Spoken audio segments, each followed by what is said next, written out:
I've always been a rocker at heart.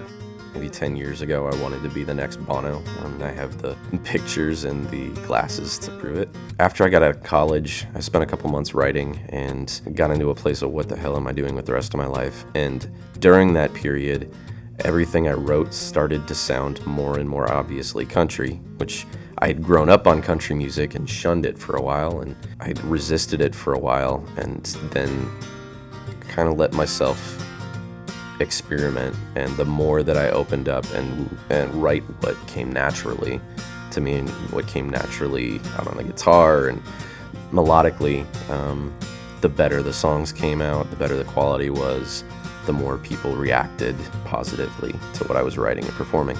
So I came out here and with the intention of only writing and not performing, because country music was the one genre where I couldn't see myself ever being an artist. I couldn't imagine myself pulling off the look or managing myself in this environment. So I came out here, I was just playing writers' rounds and writing with different people and learning the craft that is Nashville songwriting, because it is its own beast. Falling in love with that craft, and then a few years into that progression, a little blonde girl came in and saw me play at a writer's round, and to her own admission, stalked me on Facebook.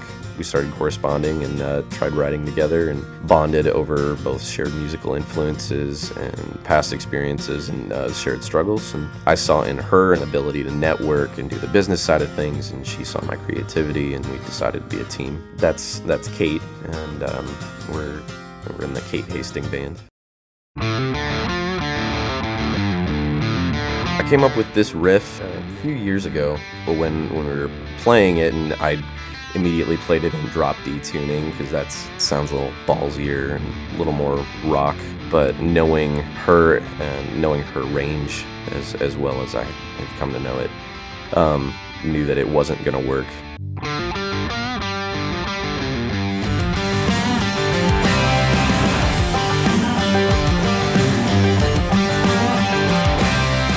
Almost everything on the record is her and me writing together, and it ranges from 2 to 4 writers on different tracks. I feel like a lot of times co-writers get into a room and butt heads, and it's my way or it's your way, and compromise and come up, and you get frustrated because you feel like what you're coming up with a line might seem weaker because of it. Actually, a writer recently put it in a way that was really great. Rather than butting heads and coming up with a compromise that is less than, it's more about having something that passes the bar for each of 2, 3, 4 people.